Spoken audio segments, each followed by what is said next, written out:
7ನೇ ತರಗತಿಯ ವಿಜ್ಞಾನ ಅಧ್ಯಾಯ 3 ವಿದ್ಯುತ್ ಶಕ್ತಿ ಮಂಡಲಗಳು ಮತ್ತು ಅದರ ಘಟಕಗಳು. ಈ ಅಧ್ಯಾಯದ ಮುಂದಿನ ಭಾಗವನ್ನು ಕಲಿಯೋಣ. ಇಲ್ಲಿ ನಾವು ವಿದ್ಯುತ್ ಪ್ರವಾಹವು ಹೇಗೆ ಹರಿಯುತ್ತದೆ, ವಿದ್ಯುತ್ ಮಂಡಲ ಮತ್ತು ವಿದ್ಯುತ್ ಗುಂಡಿಗಳ ಬಗ್ಗೆ ತಿಳಿದುಕೊಳ್ಳೋಣ. ವಿದ್ಯುತ್ ಮಂಡಲಗಳು. ವಿದ್ಯುತ್ ಕೋಶಗಳು ಮತ್ತು ವಿದ್ಯುತ್ ದೀಪಗಳಿಗೆ ತಲಾ 2 ತುದಿಗಳು ಏಕೆ ಇರುತ್ತವೆ? ನಾವು ಪ್ರಯೋಗದ ಮೂಲಕ ಇದನ್ನು ತಿಳಿಯೋಣ. ಪ್ರಯೋಗವನ್ನು ನಡೆಸಲು ಈ ವಸ್ತುಗಳು ಬೇಕಾಗಿದೆ: ವಿದ್ಯುತ್ ತಂತಿಗಳು, ವಿದ್ಯುತ್ ಕೋಶ, ವಿದ್ಯುತ್ ದೀಪ ಮತ್ತು ಬ್ಲೇಡ್. ಬಣ್ಣದ ತಂತಿಗಳಿವೆ. ಇವುಗಳಲ್ಲಿ 2 ತಂತಿಗಳನ್ನು ವಿದ್ಯುತ್ ಕೋಶಕ್ಕೆ ಜೋಡಿಸಬೇಕು ಮತ್ತು ಉಳಿದ 2 ತಂತಿಗಳನ್ನು ವಿದ್ಯುತ್ ದೀಪಕ್ಕೆ ಜೋಡಿಸಬೇಕು. ಬ್ಲೇಡಿನ ಸಹಾಯದಿಂದ ಪ್ರತಿಯೊಂದು ತಂತಿಯ ತುದಿಗಳಲ್ಲಿರುವ ಪ್ಲಾಸ್ಟಿಕ್ ಹೊದಿಕೆಯನ್ನು ತೆಗೆದುಹಾಕಿ. ಇದರಿಂದ ಒಳಗಿರುವ ಲೋಹದ ತಂತಿಯು ಹೊರಗೆ ಕಾಣಿಸುತ್ತದೆ. ಕೆಳಗೆ ತೋರಿಸಿರುವಂತೆ ವಿದ್ಯುತ್ ಕೋಶ ಮತ್ತು ವಿದ್ಯುತ್ ದೀಪಗಳನ್ನು ರಬ್ಬರ್ ಬ್ಯಾಂಡ್ಗಳು ಅಥವಾ ಟೇಪ್ಗಳ ಸಹಾಯದಿಂದ ವಿವಿಧ ರೀತಿಯಲ್ಲಿ ಜೋಡಿಸಲಾಗಿದೆ.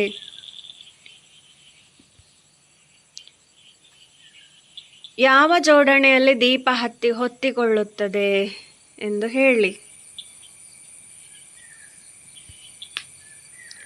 ತೋರಿಸಿರುವ ವ್ಯವಸ್ಥೆಗಳಲ್ಲಿ 3ನೇ ಮತ್ತು 6ನೇ ವ್ಯವಸ್ಥೆಗಳಲ್ಲಿ ವಿದ್ಯುತ್ ದೀಪ ಹೊತ್ತಿಕೊಳ್ಳುತ್ತದೆ.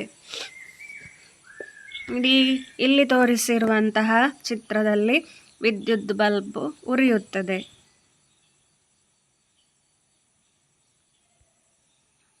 ಇತರ ವ್ಯವಸ್ಥೆಗಳಲ್ಲಿ ವಿದ್ಯುತ್ ದೀಪ ಏಕೆ ಹೊತ್ತಿಕೊಳ್ಳುವುದಿಲ್ಲ? ನೀವು ತಂತಿಗಳನ್ನು ಸರಿಯಾಗಿ ಗಮನಿಸಿ ನೋಡಿ. ವಿದ್ಯುತ್ ಕೋಶದ 2 ತುದಿಗಳನ್ನು ವಿದ್ಯುತ್ ದೀಪದ 2 ತುದಿಗಳಿಗೆ ಜೋಡಿಸಿದಾಗ ಮಾತ್ರ ವಿದ್ಯುತ್ ಪ್ರವಾಹ ಹರಿಯಲು ಸಂಪೂರ್ಣ ಮಾರ್ಗವು ನಿರ್ಮಾಣವಾಗುತ್ತದೆ.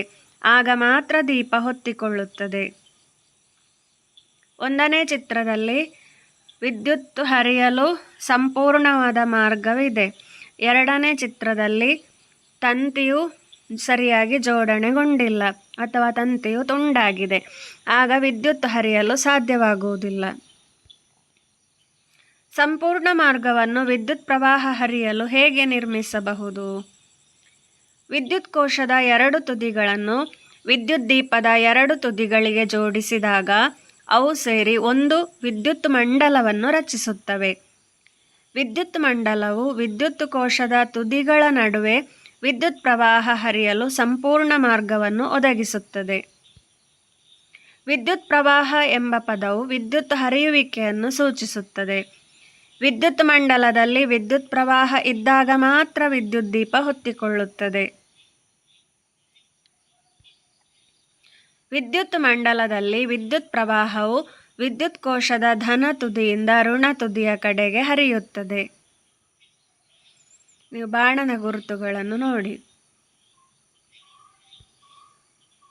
ಒತ್ತುಗುಂಡಿ. ವಿದ್ಯುತ್ ಪ್ರವಾಹವನ್ನು ನೀವು ನಿಲ್ಲಿಸಬಹುದೇ? ನೀವು ಈ ರೀತಿಯ ವಿದ್ಯುತ್ ಒತ್ತುಗುಂಡಿಗಳನ್ನು ನೋಡಿರಬಹುದು. ಅವುಗಳ ಕಾರ್ಯವೇನು ಎಂಬುದರ ಬಗ್ಗೆ ನೀವು ಎಂದಾದರೂ ಯೋಚಿಸಿದ್ದೀರಾ?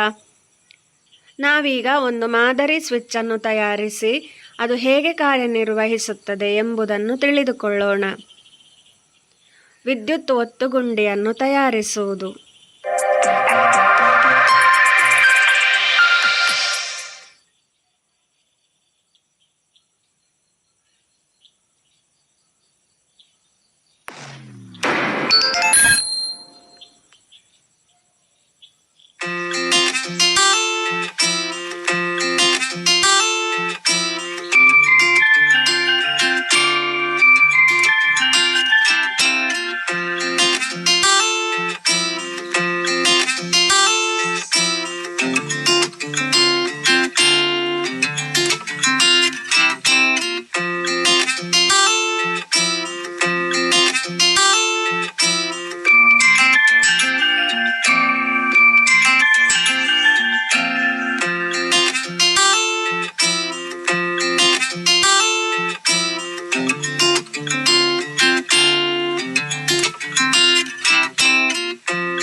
ಈ ಎರಡು ಚಿತ್ರಗಳಲ್ಲಿ ನೀವು ಯಾವ ವ್ಯತ್ಯಾಸವನ್ನು ಗಮನಿಸುತ್ತೀರಿ? ವಿದ್ಯುತ್ ಒತ್ತುಗುಂಡಿಯನ್ನು ಆನ್ ಮಾಡಿದಾಗ ಟಾರ್ಚಿನ ಬಲ್ಬ್ ಬೆಳಗಿತು, ಇನ್ನೊಂದರಲ್ಲಿ ಸ್ವಿಚ್ಚನ್ನು ಆಫ್ ಮಾಡಿದಾಗ ಬಲ್ಬ್ ಬೆಳಗಲಿಲ್ಲ. ವಿದ್ಯುತ್ ಒತ್ತುಗುಂಡಿ ಎಂಬುದು ವಿದ್ಯುತ್ ಪ್ರವಾಹವು ಹರಿಯಲು ಅವಕಾಶ ನೀಡುವ ಮೂಲಕ ವಿದ್ಯುತ್ ಮಂಡಲವನ್ನು ಸಂಪರ್ಕಿಸುವ ಅಥವಾ ಸಂಪರ್ಕವನ್ನು ಕಡಿತಗೊಳಿಸುವ ಸಾಧನವಾಗಿದೆ.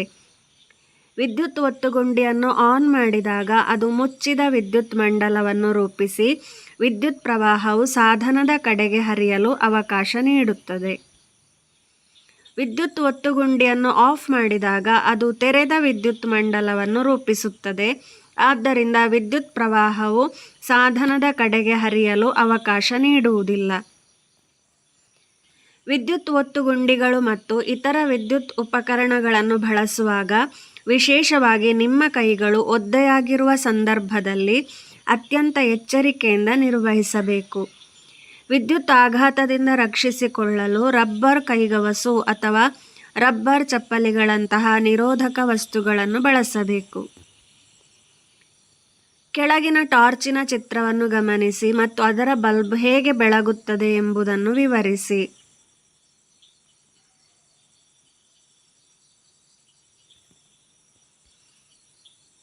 ಸಂಕೇತಗಳೊಂದಿಗೆ ವಿದ್ಯುತ್ ಮಂಡಲ.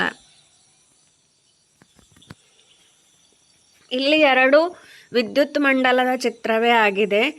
ಒಂದನೇ ಚಿತ್ರದಲ್ಲಿ ಚಿತ್ರಗಳ ಸಹಿತ ವಿದ್ಯುತ್ ಮಂಡಲವನ್ನು ತೋರಿಸಿದ್ದಾರೆ. ಎರಡನೇ ಚಿತ್ರದಲ್ಲಿ ಸಂಕೇತಗಳನ್ನು ಬಳಸಿ ವಿದ್ಯುತ್ ಮಂಡಲವನ್ನು ತೋರಿಸಿದ್ದಾರೆ. ಯಾವ ವಿದ್ಯುತ್ ಮಂಡಲದ ಚಿತ್ರವನ್ನು ಬಿಡಿಸುವುದು ಸುಲಭ? ಪ್ರತಿಯೊಂದು ಸಂಕೇತವು ಯಾವುದನ್ನು ಪ್ರತಿನಿಧಿಸುತ್ತದೆ?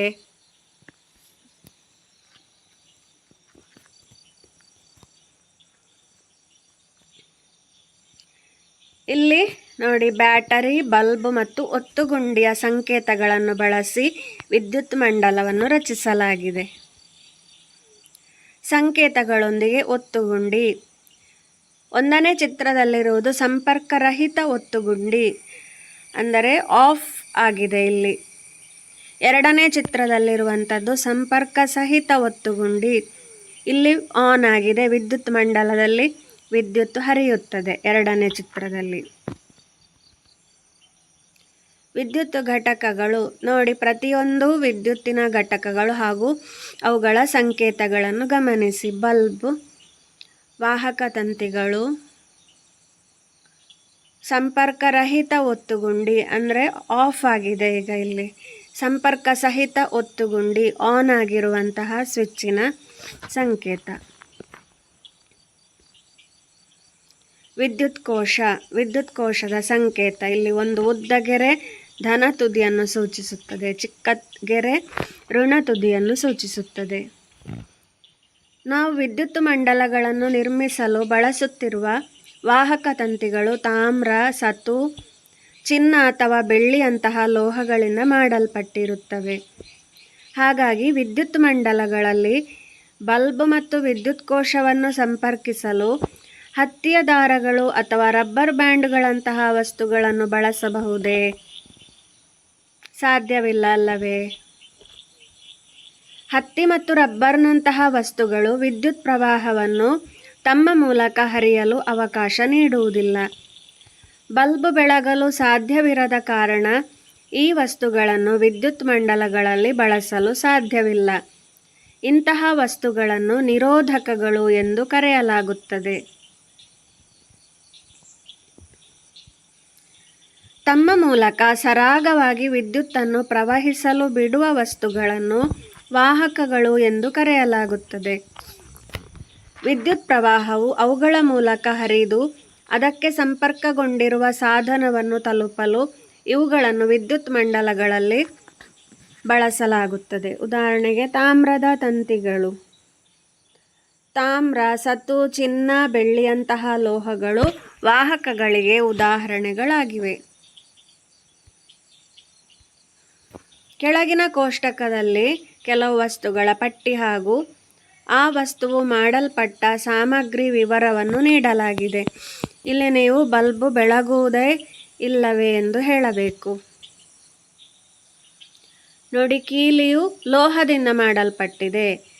Eraser rubber. ಅಳತೆ ಪಟ್ಟಿ ಪ್ಲಾಸ್ಟಿಕ್ ಅಥವಾ ಮರದಿಂದ ಮಾಡಿದ್ದು. ಬಳೆ ಗಾಜಿನಿಂದ ಮಾಡಿದ್ದು. ಮೊಳೆ ಲೋಹದಿಂದ ಮಾಡಿದ್ದು. ಇಲ್ಲಿ ಲೋಹದಿಂದ ಮಾಡಿದ ವಸ್ತು ಮಾತ್ರ, ಅದನ್ನು ಬಳಸಿದರೆ ಮಾತ್ರ ದೀಪ ಬೆಳಗುವುದು. ನೀಡಲಾದ ಪಟ್ಟಿಯಲ್ಲಿರುವ ವಸ್ತುಗಳಲ್ಲಿ ಯಾವುವು ವಿದ್ಯುತ್ ಮಂಡಲಕ್ಕೆ ಸಂಪರ್ಕಿಸಿದಾಗ ವಿದ್ಯುತ್ ಪ್ರವಾಹವನ್ನು ಹರಿಯಲು ಅವಕಾಶ ನೀಡುತ್ತದೆ? ಲೋಹದಿಂದ ಮಾಡಿರುವ ವಸ್ತುಗಳಾಗಿರಬೇಕು. ನೋಡಿ, ಕೀಲಿ ಮತ್ತು ಮೊಳೆ. ಕೀಲಿಗಳು ಮತ್ತು ಮೊಳೆಗಳಂತಹ ವಸ್ತುಗಳು ಲೋಹಗಳಿಂದ ಮಾಡಲ್ಪಟ್ಟಿದ್ದು ಅವು ವಿದ್ಯುತ್ತಿನ ವಾಹಕಗಳಾಗಿವೆ. ಅವುಗಳ ಮೂಲಕ ವಿದ್ಯುತ್ ಪ್ರವಾಹವು ಹರಿದು ಬಲ್ಬಿಗೆ ತಲುಪುತ್ತದೆ. ಇದರಿಂದ ಬಲ್ಬ್ ಬೆಳಗುತ್ತದೆ. ರಬ್ಬರ್, ಪ್ಲಾಸ್ಟಿಕ್, ಮರ ಮತ್ತು ಗಾಜಿನಂತಹ ವಸ್ತುಗಳು ವಿದ್ಯುತ್ ನಿರೋಧಕಗಳಾಗಿವೆ. ಇವು ವಿದ್ಯುತ್ ಪ್ರವಾಹವು ತಮ್ಮ ಮೂಲಕ ಹರಿಯಲು ಅವಕಾಶ ನೀಡುವುದಿಲ್ಲ. ಆದ್ದರಿಂದ ಬಲ್ಬ್ ಬೆಳಗುವುದಿಲ್ಲ. ಸಂಕೇತಗಳನ್ನು ಬಳಸಿಕೊಂಡು ಸ್ವಿಚ್ಗಳು, ಬಲ್ಬ್ ಮತ್ತು ವಿದ್ಯುತ್ ಕೋಶದೊಂದಿಗೆ ವಿದ್ಯುತ್ ಪ್ರವಾಹದ ಮಾರ್ಗವನ್ನು ತೋರಿಸುವ ಮುಚ್ಚಿದ ವಿದ್ಯುತ್ ಮಂಡಲದ ಚಿತ್ರವನ್ನು ಬರೆಯಿರಿ. ಮಾನವ ದೇಹವು ವಿದ್ಯುತ್ತಿನ ವಾಹಕವೇ? ಯೋಚಿಸಿ. ನಮ್ಮ ದೇಹದ ಸುಮಾರು 60% ಭಾಗವು ನೀರಿನಿಂದ ಕೂಡಿದೆ. ನೀರು ವಿದ್ಯುತ್ತಿನ ವಾಹಕವಾಗಿದೆ. ಆದ್ದರಿಂದ ಮಾನವ ದೇಹವು ವಿದ್ಯುತ್ತಿನ ವಾಹಕವಾಗಿರುತ್ತದೆ. ಧನ್ಯವಾದಗಳು. ಮುಂದಿನ ತರಗತಿಯಲ್ಲಿ ಭೇಟಿಯಾಗೋಣ.